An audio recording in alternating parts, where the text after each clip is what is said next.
स्वागत है आप सभी का सही सर ऑफिशियल यूट्यूब चैनल में। स्टार्ट करते हैं आज का क्लास। आज हम लोग देखेंगे गद्यखंड अध्याय 2। उसने कहा था।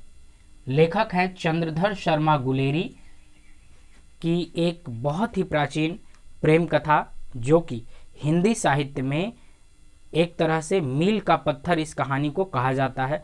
हिंदी साहित्य की प्रथम प्रेम कहानी भी इसको समझा जाता है, इतना ज़्यादा महत्व है। आमतौर पे जो भी परीक्षाएं होती है इसमें लॉन्ग और शॉर्ट, ठीक है, दीर्घ उत्तरीय, लघु उत्तरीय और साथ ही साथ जो वास्तुनिष्ठ प्रश्न है इससे ज़रूर पूछता है। तो चलिए स्टार्ट करते हैं आज का क्लास। ये कहानी जो आधारित है वो आधारित है आपको प्रथम विश्व युद्ध के ऊपर। किसके ऊपर?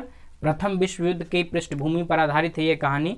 और भारतीय सेना जो है लड़ रही है बेल्जियम के मैदानों में। किसके खिलाफ? जर्मन सैनिकों के खिलाफ। तो ये पृष्ठभूमि है। आमतौर पर ऑब्जेक्टिव में इस तरह का क्वेश्चन पूछता है कि प्रथम विश्व युद्ध से संबंधित कौन सी कहानी या प्रथम विश्व युद्ध की पृष्ठभूमि पर लिखी गई कहानी कौन सी है। तो प्रथम विश्व युद्ध की पृष्ठभूमि पर लिखी गई कहानी कौन सी है, उसने कहा था। चलिए कहानी को स्टार्ट करते हैं। ये तो पृष्ठभूमि थी। कहानी शुरू होती है अमृतसर के भीड़ भरे बाजार से।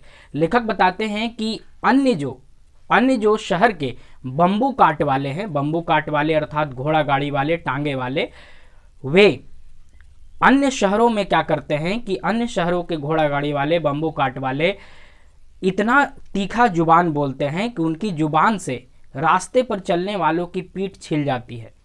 बहुत टेढ़ा बोलते हैं और बिना जो है गाली दिए या कभी कभी तो घोड़ों के रिश्तेदारों से जो है उनकी नानी से, दादी से जो है निकट संबंध स्थापित करते, मतलब एक तरह से गाली देते हैं। लेकिन वहीं दूसरी तरफ अमृतसर की भीड़ भरी बाजार, चक्करदार गलियां,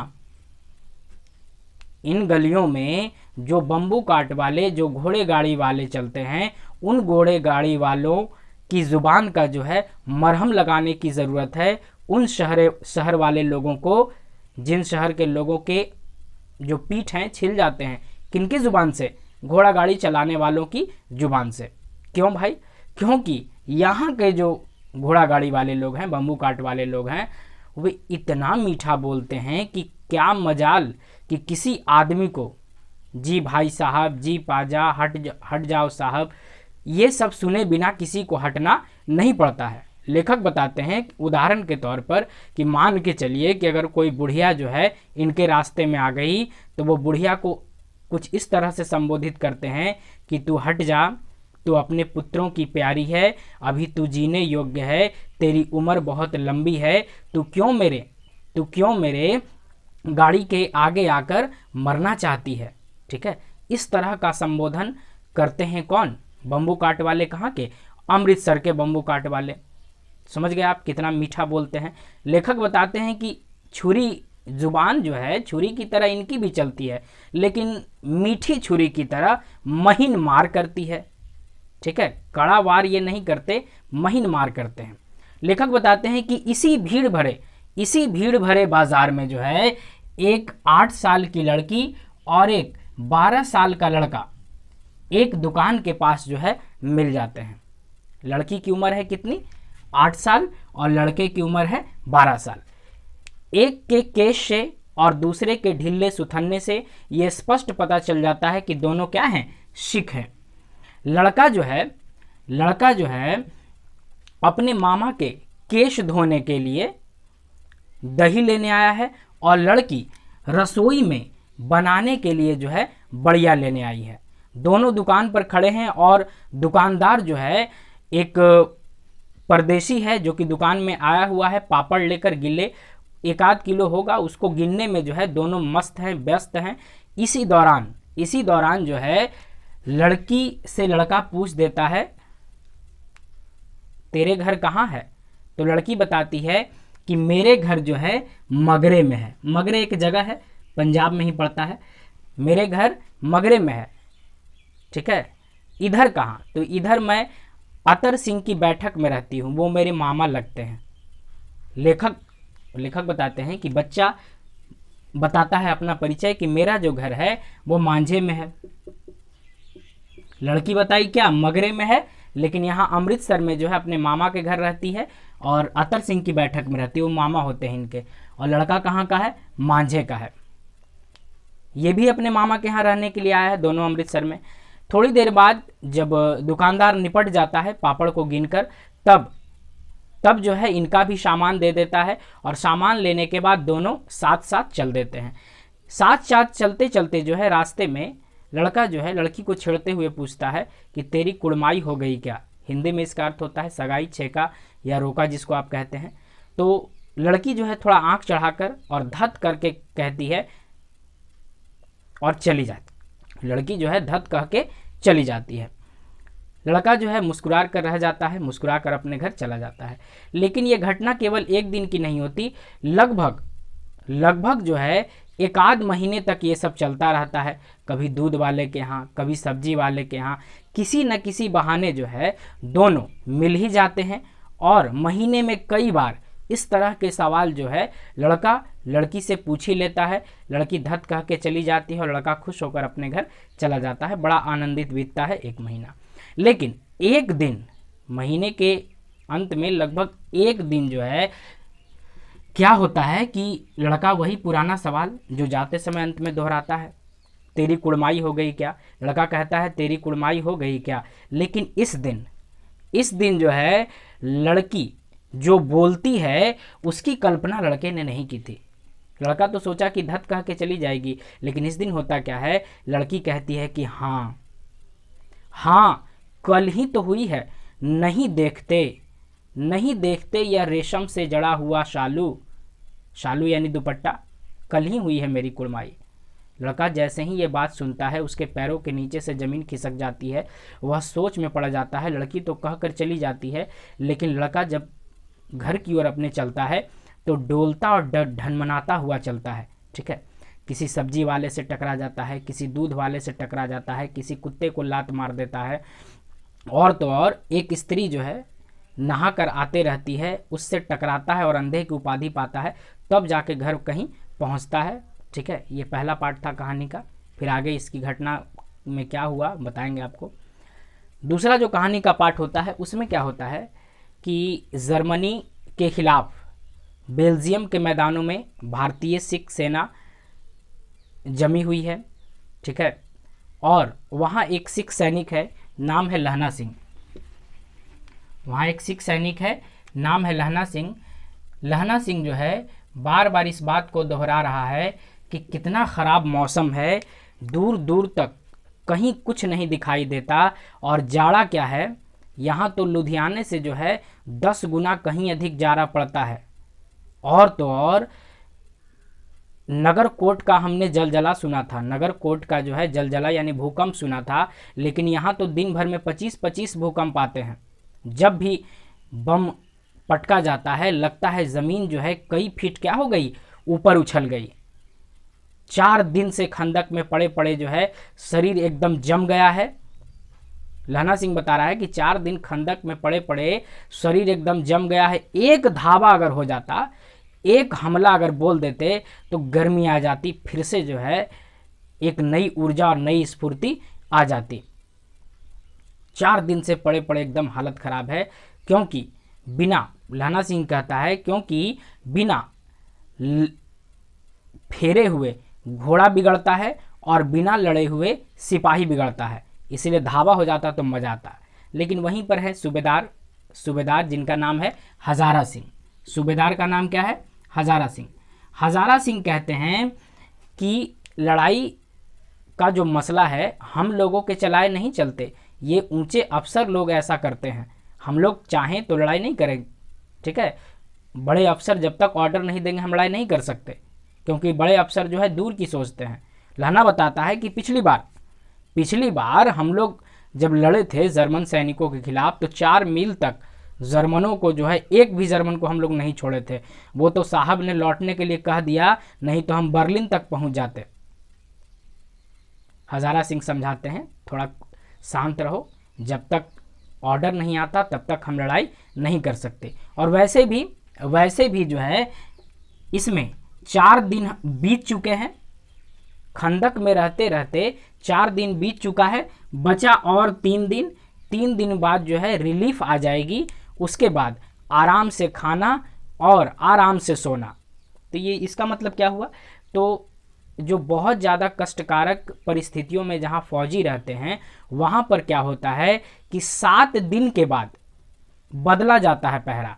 जैसे कोई फौज की टुकड़ी है 50-60 लोगों की, तो ये टुकड़ी 1 सप्ताह रहेगी और 1 सप्ताह के बाद किसी अच्छे जगह पर उसको रखा जाएगा आराम करने के लिए, क्योंकि विपरीत परिस्थितियों में रह रहे हैं, बर्फ़ वगैरह में तबीयत खराब हो जाएगी बहुत ज़्यादा दिन टिकेंगे तो 7 दिन पर जो है बदला जाता है, 7 दिन आराम दिया जाता है।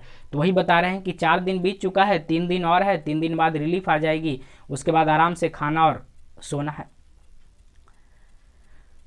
इसके बाद क्या होता है कि जो सूबेदार होते हैं वो ऑर्डर देते हैं, महासिंह नामक एक है सैनिक, उसको कहते हैं कि जाओ खंदक का जो पहरा है वो बदल दो। और वजीरा सिंह को ये ऑर्डर देते हैं कि खंदक में थोड़ा पानी जमा हो गया है, 4 लोग जाओ और बाल्टी से जो है पानी क्या करो, साफ करो। बर्फ़ के पिघलने उघलने के चलते जो है पानी जमा हो गया है। वजीरा सिंह जो है इस पलटन का, इस फौज का विदूषक है। विदूषक का मतलब होता है जोकर, अंग्रेजी में इसी को कहा जाता है जोकर। ये बड़ा मजाकिया आदमी है। जैसे ही वजीरा सिंह को ये जिम्मेदारी मिलती है, वजीरा सिंह मजाक करने लगता है। वजीरा सिंह पानी फेंकता है और कहता है कि यहाँ आकर मैं पाधा बन गया हूँ। पाधा का मतलब होता है गधा, ठीक है। यहाँ आकर मैं पाधा बन गया हूँ और करो जर्मनी के शासक का तर्पण, और करो जर्मनी के राजा का तर्पण, यही सब यहाँ होना था। ये लोग समझाते हैं कि अरे ऐसा करो, मान के चलो कि ये जो पानी तुम डाल रहे हो अपने बागीचे के पेड़ पौधों को पानी डाल रहे हो, कितना खाद और कितना उर्वरक है ये पानी, ठीक है, कितना उर्वरक है ये पानी, ये सोच कर डालो। और तो और वजीरा सिंह कहता है कि इस बार तो मैं जर्मनी कह रहे हैं, अपने अंग्रेज सरकार से जो है 10 घुमा ज़मीन यहाँ मांग लूँगा, 10 घुमा बीघा वगैरह, ठीक है, 10 घुमा ज़मीन मांग लूँगा और यहीं पर फलों के बाग लगाऊंगा, यहीं पर फलों के बगीचे लगाऊंगा। बाकी सैनिक मजाक उड़ाते हैं, लहना सिंह मजाक उड़ाता है कि अकेले रहोगे, कि लाड़ी होरा को भी बुला लोगे। लाड़ी होरा एक सम्मान सूचक शब्द है पंजाबी में, पत्नी के लिए ये कहा जाता है। अकेले रहोगे, लाड़ी होरा को बुला लाओगे, या फिर उस अंग्रेजी मेम के साथ रहोगे जो हमेशा दूध और फल की क्या कर देती है, वर्षा कर देती है। अंग्रेजी मेम के साथ रहोगे। वजीरा सिंह कहता है कि अरे यहाँ वालों को शर्म नहीं है, यहाँ वालों को शर्म नहीं है, जब भी मैं उसके पास जाता हूँ वो फल और दूध की वर्षा कर देती है, बहुत मान सम्मान करती है। अगर ना कह दूँ तो कहती है कि नाराज़ हो गया, और कहती है कि तुम राजा हो, मेरे मुल्क को क्या करने आए हो, बचाने आए हो, इतना ज़्यादा मान सम्मान करती है। बार बार समझाता हूँ कि सिख सिगरेट नहीं पीते, लेकिन वो सिगरेट देती ही है पीने के लिए, और जब ज़ुबान से नहीं लगाता हूँ तो कहती है कि राजा क्या हो गया, नाराज़ हो गया। यही सब बातें होती रहती हैं। इसी बीच लहना सिंह हाल चाल पूछता है हजारा सिंह के बेटे बोधा सिंह का। हजारा सिंह का बेटा है बोधा सिंह, ये भी इसी फौज में, इसी पलटन में, इसी टुकड़ी में काम करता है। वो पूछता है क्या, बोधा सिंह के विषय में कि अब भाई बोधा का तबीयत कैसा है। हजारा सिंह कहते हैं कि तुम ऐसे पूछ रहे हो जैसे मैं जानता ही नहीं हूँ, मुझे सब पता है। तुम जो है उसको अपने सारे कंबल उड़ाते हो, उसके जगह खुद पहरा देते हो, खुद जो है सिगड़ी यानी होता है बोरसी या अलाव जिसको कहते हैं, आग तापने के लिए जिस अलाव या बोरसी का प्रयोग किया जाता है उसी को सिगड़ी कहते हैं। तुम खुद सिगड़ी के सहारे रहते हो और अपना सारा जो कंबल वगैरह है किसको देते हो, बोधा सिंह को देते हो, और मुझसे उसका तबीयत पूछ रहे हो। देखो ऐसा ना हो कि बोधा सिंह का खातिरदारी करने के चक्कर में, बोधा की तबीयत को ठीक करने के चक्कर में खुद मांदे मत पड़ जाना, खुद ठंडे मत पड़ जाना, क्योंकि सर्दी से मरने वालों को जो है या निमोनिया से मरने वालों को मुरब्बे नहीं मिला करते, इसलिए खुद की सेहत का ख्याल रखना। तब लहना सिंह तंज कसते हुए कहता है कि मैं तो यहाँ नहीं मरूंगा, मेरी मौत इतनी आसानी से नहीं होगी, मैं तो वहाँ मरूंगा जहाँ मेरे भाई कीरत सिंह की गोद होगी। लहना कहाँ मरेगा? जहाँ भाई कीरत सिंह की गोद होगी और वो बागीचा होगा जो मेरा है, और उस आम की छाया होगी जिस आम को मैंने उस वर्ष लगाया था जिस वर्ष मेरे भतीजे का क्या हुआ था? जन्म हुआ था। जब ये बात वजीरा सिंह सुनता है तो वजीरा सिंह कहता है कि क्या मरने मारने की बातें कर रहे हो, बंद करो ये सब बात। मरे जर्मनी के लोग, मरे जर्मन फौज, हम क्यों मरने मारने लगे? इसी बीच जो है सब लोग नई ऊर्जा और स्फूर्ति को प्राप्त करने के लिए जो है एक पंजाबी गाना गाते हैं। लेखक बताते हैं कि हमें क्या पता था कि घर बारी ये जो सिख हैं इस तरह के लुच्चों वाला गाना गाएंगे। नई एनर्जी, नई ऊर्जा आ जाती है इस गाने को गाने के बाद, और फिर सब लोग जो है अपने अपने जगह पर जिसका जो ड्यूटी है ड्यूटी करता है, और जिसका ड्यूटी नहीं है वो सब सोने के लिए चले जाते हैं। दोपहर रात का जो है बीत जाता है। रात का कितना पहर? दोपहर बीत जाता है। दोपहर बीतने के बाद पहरा दे रहा है लहना सिंह बोधा सिंह के स्थान पर। बोधा सिंह से जाकर उसका हाल चाल पूछता है, क्यों भाई बोधा, कैसे हो, क्या हाल चाल है? बोधा सिंह पानी मांगता है। ये कटोरे में जो है लहना सिंह बोधा सिंह को पानी पिला देता है। पानी पिलाने के बाद बिस्किट के टीनों पर सोया हुआ रहता है बोधा सिंह। बोधा सिंह कहता है कि हालत ठीक नहीं है, बहुत ज़्यादा दांत किटकिटा रहा है, इतना ज़्यादा ठंडा लग रहा है जिसकी कोई कल्पना नहीं की जा सकती।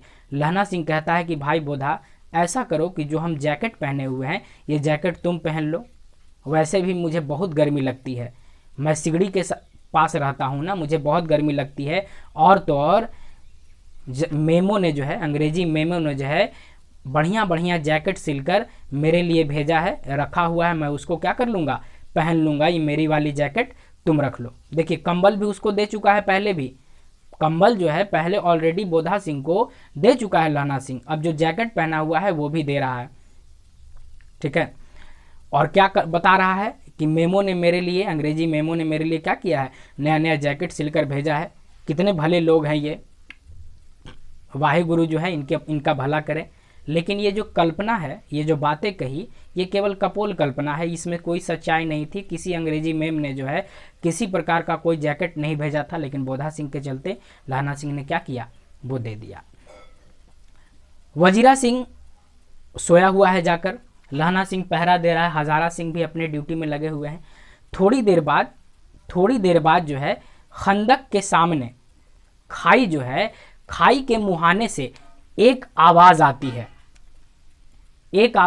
है। सूबेदार हजारा सिंह, आवाज को पकड़ते हुए हजारा सिंह जो है एकदम सामने हो जाते हैं। आवाज लगती है किसकी? लप्टन साहब की। लप्टन साहब जो हैं एक अफसर थे, किसके? इसी फौज के एक अफसर है लप्टन साहब। उनकी आवाज को समझकर ये जो हजारा सिंह है सामने होते हैं, सैल्यूट मारते हैं और कहते हैं, फरमाइए हुजूर, क्या ऑर्डर है?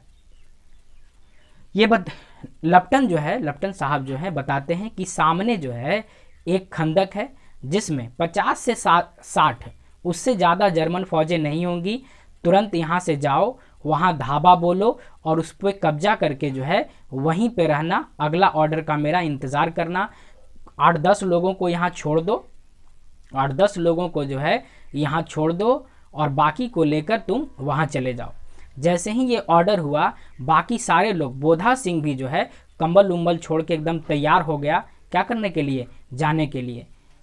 हजारा सिंह ने इशारा किया, तुम यहीं रहो, तुम मत जाओ, तुम्हारी स्थिति ठीक नहीं है। तो बोधा सिंह जो है रुक गया। और जब लहना सिंह जाने के लिए तैयार हुआ तो लहना सिंह को बोधा का इशारा करके उसको भी रोक दिया कि अगर तुम चले जाओगे तो लहना सिंह, अगर तुम चले जाओगे तो फिर बोधा का ख्याल कौन रखेगा? बहुत ज़्यादा हुज्जत हुआ इस टुकड़ी में, जो है बहुत ज़्यादा हुज्जत हुआ कि कौन 10 लोग यहाँ रुकेंगे और कौन लोग वहाँ जाएंगे, क्योंकि हर सिख जो है एकदम मारने मरने को उतारू था। इसलिए हर कोई चाह रहा था कि आगे जाकर क्या करें, लड़ाई करें।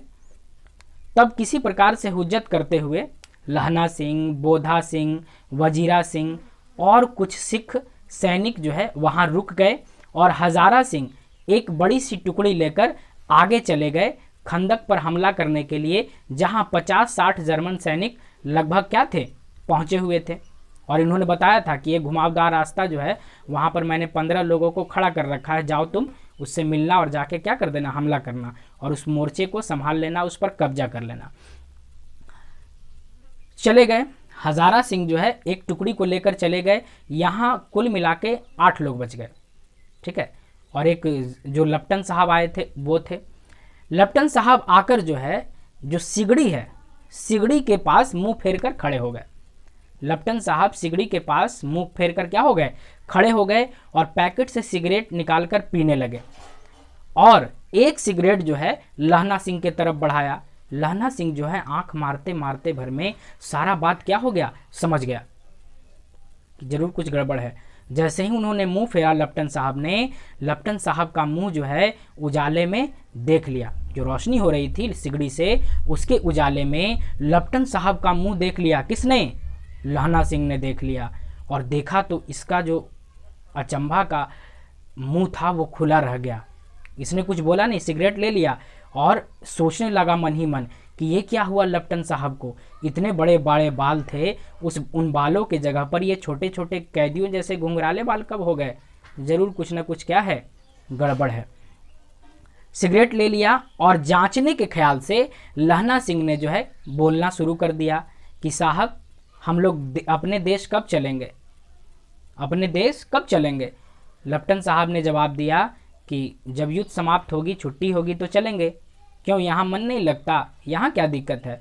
तो लहना सिंह बताता है ये शिकार का मज़ा यहाँ नहीं है। आप जैसे अफसर के साथ जो शिकार का मज़ा भारत में आता था वो यहाँ नहीं आ रहा है। याद है आपको पिछले साल जगाधरी ज़िले में हम लोग शिकार पे निकले थे, ठीक है। हम लोग शिकार पे निकले थे और आप जो हैं खोते पर सवार होकर, खोता का मतलब भी होता है गधा, आप खोते पर सवार थे और जगदारी जिले में जो है खोते पर सवार होकर हम लोग शिकार करने गए थे। नकली लड़ाई के चक्कर में खोते पर सवार होकर शिकार पर गए थे। तो उस समय आपके साथ एक खानसामा था, ठीक है, मुस्लिम खानसामा, वो भी साथ में गया था। सामने से एक नीलगाय, बड़ी सी नीलगाय गुजरी थी और आपने जो है उसके पुट्ठे पर एक ही गोली मारी थी कि नीलगाय जो है वहीं पे क्या हो गई थी, पड़ गई थी। और जो आपका खानसामा है वो मंदिर में जल चढ़ाने के लिए क्या हो गया था, रुक गया था। कितने लंबे लंबे सींग थे उसके। आपने तो क्या किया था, उसको, उस सिर को भिजवा दिया था मेस में बनवाने के लिए, लेकिन मैंने क्या किया, उसे इंग्लैंड भिजवा दिया। कितने लंबे लंबे उसके सींग थे, है ना, 2 फुट 4 इंच लंबे थे, 2 फुट 4 इंच लंबे थे उसके सींग। वो शिकार का मजा यहाँ कहाँ। सारा बात में जो है ये कौन, लपटन साहब हाँ हाँ किए जा रहे थे।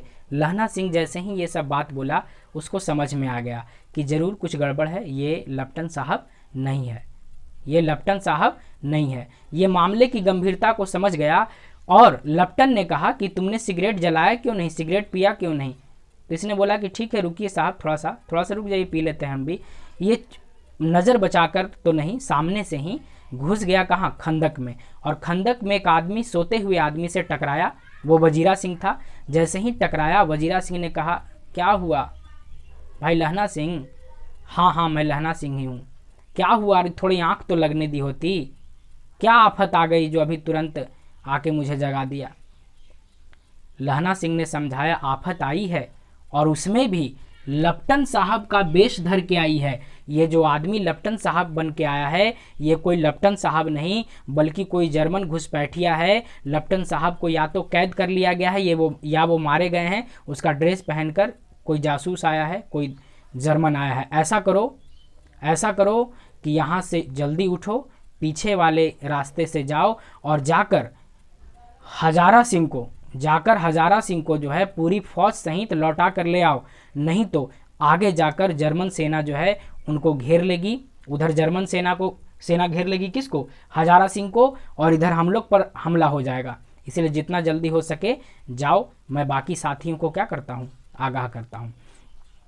जब तक लहना सिंह वजीरा सिंह को जगाकर हजारा सिंह के पास भेजने आए थे तब तक देखा लहना सिंह ने कि अपने पैकेट से बेल के आकार के तीन बड़े बड़े बम जो है खंदक की दीवारों पर लगाया, तार से उसको बढ़िया से जोड़ा और फिर एक सुतली लगाकर आग लगाने ही वाला था, दिया सलाई यानी माचिस के माध्यम से, कि बिजली की तेजी से लहना सिंह ने बंदूक का कुंदा उठाया और दे मारा सिर पर, किसके? लप्टन साहब के। ओ माय गॉड कह के लप्टन जो है वहीं पे मूर्छित हो गया। लहना सिंह ने उसको पकड़ा और सिगड़ी के पास लाकर उसकी छाती पर चढ़कर जो है बैठ गए। और जब होश में आया तो कहा कि तुमने मुझे मूर्ख समझ रखा है, सिगरेट पीता है, जगदारी जिले में नीलगाय रहती है और लप्टन साहब खोते पर चढ़ेंगे, बड़ा बड़ा अंग्रेज अफसर गधा पर चढ़ता है, और कहीं मुस्लिम खानसामा मंदिर में जल चढ़ाता है, और नीलगाय के कहीं 2 फुट 4 इंच के लंबे लंबे सींग होते हैं, बड़ा मूर्ख समझ रखा है। लहना सिंह जो है 5 साल रहा है लप्टन साहब के साथ, मैं अच्छी तरह से जानता हूँ। और वैसे भी मांझे का जो लहना है, कहाँ का लहना? मांझे का जो लहना है उसको मूर्ख बनाना इतना आसान नहीं, बहुत दिन नहीं हुआ, 3 महीना बीता है। मैं गांव गया हुआ था तो उस समय एक तुर्की मौलवी मेरे गांव में आया था, महिलाओं को बच्चा होने वाला ताबीज़ देता था और बच्चों को जो है दवाई देता था, बच्चों का झाड़ फूक करता था, पूरे गांव में घूम घूम कर जो है अंग्रेज़ों के खिलाफ लोगों को भड़काता था और कहता था कि जर्मनी की सरकार आएगी तो भारत में गौ हत्या रुक जाएगी, क्योंकि जर्मन वाले जो हैं वेद पढ़ पढ़ कर विमान उड़ाने की विद्या सीख गए हैं, अगर जर्मनी वाले आ जाएंगे तो भारत में गौ हत्या रुक जाएगी और अंग्रेज सरकार का राज जाने वाला है। इसीलिए जो लोग पोस्ट ऑफिस वगैरह में पैसा रखे हो वो अपना पैसा निकाल लो। अंग्रेजी सरकार के खिलाफ भड़काता था वो तुर्की मौलवी, और बरगद के पेड़ के नीचे जो है चटाई बिछाकर बैठा रहता था। यहाँ तक कि जो डाक घर में रहने वाला व्यक्ति है वो भी उससे डर गया था ये बात को सुनकर। तो लहना सिंह ने क्या किया था कि इस मौलवी का सिर मुड़कर गांव से बाहर कर दिया था। लहना सिंह ने खुद बताया कि मैंने उसका सिर मुड़ा, गांव से बाहर किया और कहा कि आइंदा से मेरे गांव में आया तो तुम्हारी खैर नहीं। जब लहना सिंह ने पकड़ा था किसको? लप्टन साहब को, तो ऊपर के जो भी पैकेट वगैरह हैं उसमें से जो भी लिफाफा निकला, डायरी निकली, उन सबको अपने पैकेट के हवाले कर दिया था। लेकिन जो पैंट का जेब होता है, पैंट की जेब को चेक करना भूल गया था कौन? लहना सिंह, बोलने के चक्कर में। तो हुआ क्या कि जब लगातार बोले जा रहा था लहना सिंह, उसी दौरान ये जो लप्टन है, नकली लप्टन, धीरे धीरे अपना हाथ, जैसे सर्दी लगता है तो आदमी हाथ डालता है ना पैकेट में, उसी प्रकार से धीरे धीरे अपना हाथ जो है पैकेट में डालने लगा। और डालते डालते अचानक नीचे वाले जेब से जो है फायरिंग हुई और गोली जाकर लगी किसके जांघ में? लहना सिंह के जांघ में। जैसे ही लहना सिंह के जांघ में गोली लगी, लहना सिंह के हाथ में उस समय हेनरी मार्टिन, बंदूक का नाम है हेनरी मार्टिन नामक बंदूक थी। तुरंत लहना सिंह ने खोपड़ी में 2 गोली मारी और कपाल क्रिया कर दिया किसका? लप्टन साहब का। जैसे ही गोली चली सारे खंदक में हलचल हो गई भाई, सब लोग जाग गए, बोधा सिंह भी जागा। लेकिन बोधा सिंह को जो है यह कहकर लहना सिंह ने सुला दिया कि कोई हड़का हुआ कुत्ता आया था, मैंने उसे मार दिया, तुम सो जाओ। लेकिन बाकी जो साथी थे उन सबको ये हाल चाल बता दिया कि नकली लप्टन आया था, जो कि हजारा सिंह को जो है बहला फुसला कर उधर भेज दिया और हम लोग को यहाँ छोड़ दिया है, 8 लोग मात्र बचे हुए हैं, ठीक है, हो सकता है हमला होगा, इसलिए सारे लोग जो है बंदूकें लेकर तैनात हो जाओ, सारे लोग बंदूकें लेकर तैयार हो जाओ। थोड़ी ही देर बाद ये घटना हुई, उसके थोड़ी ही देर बाद 70 जर्मन सैनिक, कितने? काउंटिंग याद रखिएगा, 70 जर्मन सैनिक, क्योंकि ऑब्जेक्टिव के लिए ये सब इंपॉर्टेंट है, कोई ठौर ठिकाना नहीं क्या पूछ दे। 70 जर्मन सैनिक जो है सामने से चिल्लाते हुए, गोलियां बरसाते हुए आने लगे। लेकिन इधर से सिख सेना भी तैयार थी, गोलियां चलाने लगी। जब एक टुकड़ी, सामने से हमला करने वाली जब एक टुकड़ी को गोली लगी जर्मन सैनिकों को, तो उनके लाशों पर चढ़कर पीछे वाले जो जर्मन सैनिक थे वो भी आगे बढ़ने लगे। यहाँ है 8 लोग, यहाँ है 8 लोग, और उधर से हैं कितने लोग? 70 लोग। 8 लोग और इधर कितने? 70 लोग। अब शुरू में आप कहे हैं कि उस समय 10 कहे थे, तो 10 एक लेफ्टिनेंट साहब थे, एक वजीरा सिंह था, और लेफ्टिनेंट साहब तो खैर नकली निकल गए तो उसको मार ही दिया, और वजीरा सिंह किसको बुलाने गया? हजारा सिंह को। तो बचा कितना? 8। तो इधर से 8 थे, कितना टिकते भाई? बाकी सब लोग पढ़ के गोली चला रहे थे, और लहना सिंह जो है खड़ा होकर सामने से एकदम क्या कर रहा था? हिम्मत से गोली चला रहा था। लेकिन ऐन मौके पर, ये बात ध्यान दीजिएगा, ऐन मौके पर जो है पीछे से हजारा सिंह, वजीरा सिंह जो है उस टुकड़ी के साथ पहुंच गए, और गरजते हुए वाहिगुरु दा खालसा वाहिगुरु दी फतेह करते हुए उधर से गोलियां चलने लगी, और इधर से भी गोलियां चलने लगी। कहा जाता है कि 2 चक्की के पार्ट के बीच में जिस प्रकार कुछ आकर पिस जाता है, उसी प्रकार एक तरफ लहना सिंह अपने साथियों के साथ गोली चला रहा था, अपने संगियों के साथ, और दूसरी तरफ हजारा सिंह और वजीरा सिंह उधर से गोलियां चला रहे थे, और बीच में जर्मन सैनिक एकदम जो है 2 चक्कों के पार्ट के बीच में जैसे पिसता है कोई चीज़, वैसे ही पिस गए।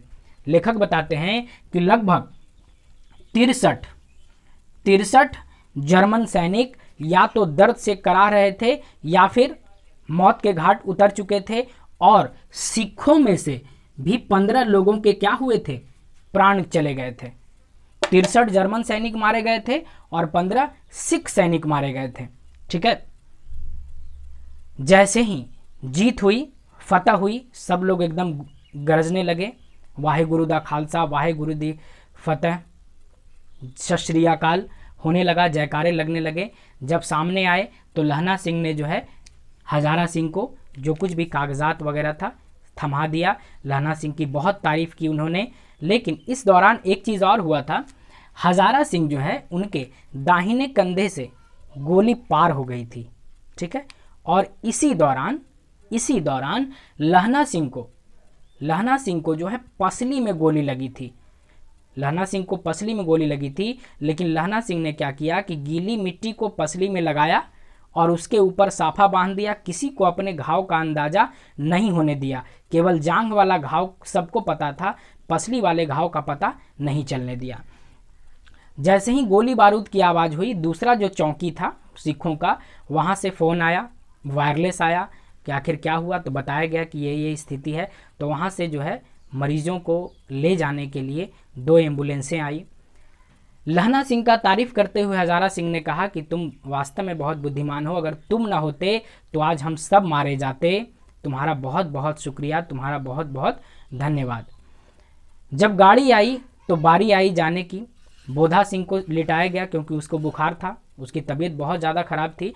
लेकिन लहना सिंह को जब बैठाने की बारी आई तो लहना सिंह जो है जाने के लिए तैयार नहीं था। खुद जो हजारा सिंह है, लहना सिंह के गाड़ी पे नहीं चढ़ने के चलते खुद भी नहीं चढ़ रहे थे कि नहीं तुम नहीं जाओगे तो हम भी नहीं जाएंगे।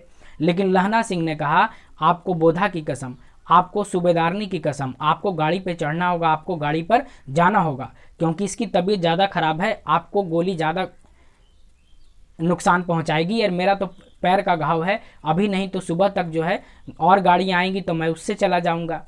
आप मेरी चिंता ना करें, आप और बोधा सिंह दोनों जाएं। ठीक है, बैठ गए। बोधा सिंह और हजारा सिंह जो है गाड़ी में बैठ गए, और जो भी घायल सैनिक थे वो भी बैठ गए। ये तो अपने पसली का घाव छिपा ही लिया।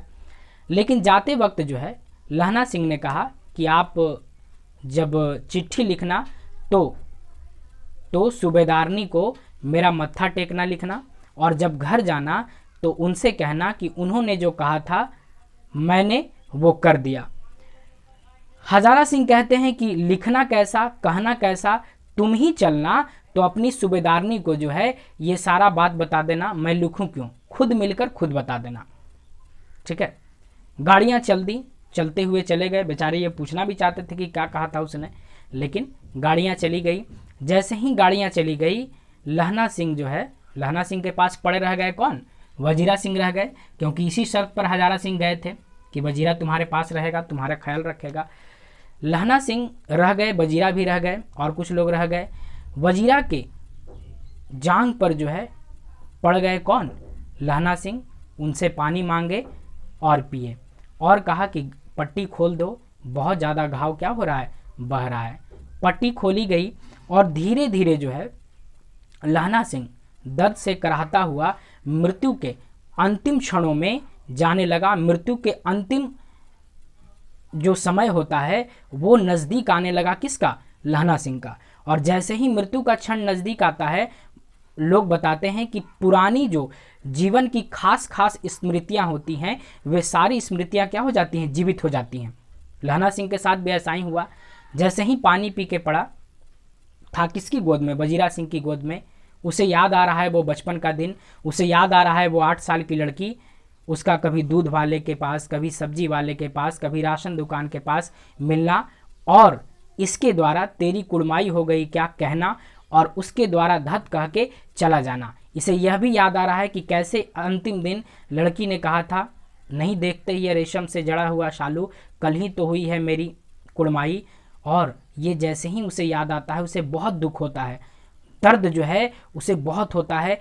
क्यों दुख होता है नहीं पता। लहना सिंह को इस घटना को बीते लगभग 25 साल हो गए थे।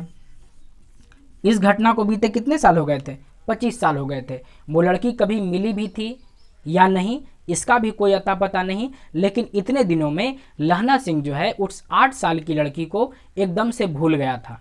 लहना सिंह उस 8 साल की लड़की को एकदम से भूल गया था। लेकिन पिछली बार जब छुट्टी लेकर 7 दिनों की छुट्टी, कितने दिनों की छुट्टी, 7 दिनों की छुट्टी लेकर लहना सिंह अपने गांव गया था, खेत के मुकदमे के सिलसिले में। क्यों गया था, खेत के मुकदमे के सिलसिले में। तो उस समय जब वो घर पर ही था तो छुट्टी खत्म भी नहीं हुई थी और फौज से चिट्ठी आई थी कि जितने लोग फौजी हैं सबकी छुट्टियां रद्द की जाती हैं, क्योंकि फौज को कहाँ जाना है, लाम पर जाना है। लाम पर जाना मतलब युद्ध पर जाना, लाम पर जाना है, युद्ध पर जाना है, इसलिए सब लोग लौट आओ। ठीक उसी वक्त सूबेदार हजारा सिंह की भी चिट्ठी आई कि भाई लहना सिंह, सबको लाम पर जाना है, मैं भी घर पर हूँ, मेरे घर से ही होते चलना। रास्ते में ही पड़ता था हजारा सिंह का भी गांव, और हजारा सिंह जो है लहना सिंह को बहुत मानते थे, बहुत प्रिय थे।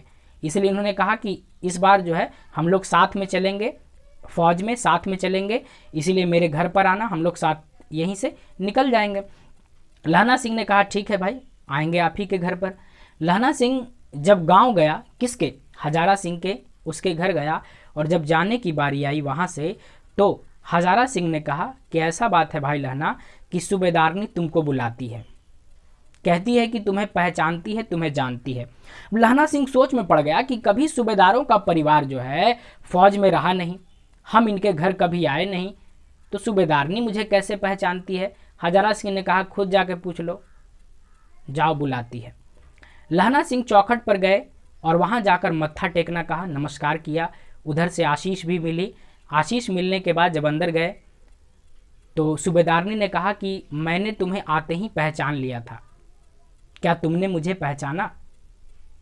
लहना सिंह बेचारे हक्का बक्का हो गए। सूबेदारनी ने याद दिलाया, वो अमृतसर का भीड़ भरा बाजार, वो 8 साल की लड़की, तेरी कुड़माई हो गई क्या। सारी घटनाओं को जब याद दिलाया तो एकदम एक एक घटना जो है उसको याद आ गया और इसको लगा ओ ये वही लड़की है। फिर सूबेदारनी ने कहा कि मैं तुमसे जो है भीख मांगती हूँ, मैं तुमसे याचना करती हूँ, मेरी मदद करो। क्या मदद करो। सूबेदारनी कहती है कि मेरा एक ही बेटा है, पिछले साल जो है ये फौज में गया है, इसके बाद 4 और हुए, तो कुल मिलाकर कितने बच्चे हो गए, 5। 4 और हुए लेकिन एक भी ना बचा, केवल एक बोधा सिंह ही बचा हुआ है और वो भी फौज में जा रहा है। मेरी तो किस्मत फूट गई है, पति भी फौज में जा रहे हैं, ये भी फौज में जा रहा है। मैं सरकार से आग्रह करती, यदि घघरिया पलटन सरकार बनाई होती तो हम भी फौज में जाते, इनके साथ लड़ते, लेकिन ऐसा हम कर नहीं सकते और युद्ध में जाने से रोक भी नहीं सकते। क्यों नहीं रोक सकते, क्योंकि सरकार ने जो है लॉयलपुर में ज़मीन दी है, कई तरह के पुरस्कार और इनाम दिए हैं, और ये सब पुरस्कार इनामों का जो कर्ज है या जो नमक हलाली जो है उसका कर्ज उतारने का ये वक्त आया है, इसलिए हम इनको युद्ध में जाने से रोक भी नहीं सकते। इसलिए ऐसा करना कि मेरे पति और मेरे बेटे के प्राणों की रक्षा करना। याद है तुम्हें, जब दूध वाले के पास गाड़ी बिगड़ गई थी, घोड़ा गाड़ी, तो मैं घोड़े के पैरों के नीचे आते आते रह गई थी, तुम घोड़े के पैरों के नीचे आ गए थे और मुझे दुकान के पास खड़ा कर दिया था। अपने जीवन को दांव पर लगाकर तुमने मेरे प्राणों की रक्षा की थी। समझ गए प्रेम दोनों में क्यों हुआ था? अपने प्राणों का चिंता किए बिना तुमने मेरे प्राणों की रक्षा की थी। ठीक उसी प्रकार इस बार मेरे पति और मेरे बेटे की क्या करना, रक्षा करना। मैं तुमसे भीख मांगती हूँ। कहते कहते जो है सूबेदारनी की आंखों से आंसू निकलने लगे। लहना सिंह भी रोने लगा, वादा कर दिया कि हाँ मैं रक्षा करूँगा। और आंसू पोंछते हुए लहना सिंह वहाँ से निकल गया। फिर से इसका पसली का घाव निकला, फिर से दर्द हुआ, फिर से कराहा, भाई वजीरा पानी पिला दे। वजीरे ने पानी पिला दिया। स्वप्न अभी भी चल रहा है, लहना की मूर्छा नहीं टूटी है, वो अभी पुरानी स्मृतियों में डूबा हुआ है, जीवन के अंतिम क्षणों में जो है वो डूबा हुआ है। पानी पीकर अगली बार क्या करता है कि लहना सिंह कहता है, मूर्छित है, आधा घंटा चुप रहता है। आधा घंटा चुप रहने के बाद अचानक लहना सिंह बोलता है, कौन? भाई कीरत सिंह। इस बार जो है वजीरा समझ जाता है कि लगता है कि इसके जीवन का जो अंतिम इच्छा था कि मैं मरूंगा कीरत सिंह की गोद में, इसीलिए कीरत को याद कर रहा है। इसीलिए इन्होंने जो है मामले की गंभीरता को समझते हुए कहा, हाँ भाई लहना सिंह बोलो। लहना ने कहा, भैया मेरा अपना जो जांग है और ऊंचा कर लो, मेरा सर और ऊंचा कर लो। और ऊंचा कर लिया। और लहना सिंह कहने लगा कि इस बार छुट्टियों में जब जाएंगे तो हाल में खूब आम फलेगा, बगीचे में खूब आम फलेगा, चाचा भतीजा मिलकर जो है दोनों खूब आम खाएंगे। और ये आम उतने ही बरस का हो गया होगा, ये पेड़ उतना ही बरस का हो गया होगा जितने बरस का मेरा भतीजा है, क्योंकि ये आम मैंने उसी साल लगाया था, उसी महीने में लगाया था जिस साल के जिस महीने में भतीजे का जन्म हुआ था। ये बातें लहना सिंह बोले जा रहा था और वजीरा सिंह के आंसू टप टप क्या हो रहे थे, टपक रहे थे। लहना सिंह बोले जा रहा था, उसकी सांसें टूट रही थी और वजीरा की आंखों से आंसू क्या हो रहे थे, टपक रहे थे। उसके कुछ दिनों बाद, कहानी का अंतिम पड़ाव, उसके कुछ दिनों बाद लोगों ने अखबारों में पढ़ा, बेल्जियम के मैदानों में घावों से मरा हुआ 77 नंबर का राइफल, 77 राइफल्स का जवान सूबेदार नहीं, ये कौन था? जमादार लहना सिंह। और इस प्रकार से लहना सिंह का क्या हो गया, अंत हो गया। और इन्होंने जो है एक सच्चे प्रेम की कसौटी पर खरा उतरकर अपने प्रेम को सच साबित किया। आजकल ऐसा प्रेम देखने को नहीं मिलता। तो कैसी लगी आपको कहानी? अगर अच्छी लगी तो प्लीज़ लाइक कमेंट शेयर ज़रूर करें, और अगर नए हैं तो प्लीज़ चैनल को सब्सक्राइब ज़रूर कर लें। अगला जो हम लोग का क्लास होगा उसमें इसी चैप्टर के मोस्ट इम्पॉर्टेंट ऑब्जेक्टिव्स हम लोग ज़रूर देखेंगे, इसलिए लगातार चैनल पर बने रहें, अपने फ्रेंड्स को भी शेयर करें। आज के लिए इतना ही, मिलते हैं नेक्स्ट क्लास में। तब तक के लिए सबको मेरी तरफ से जय हिंद।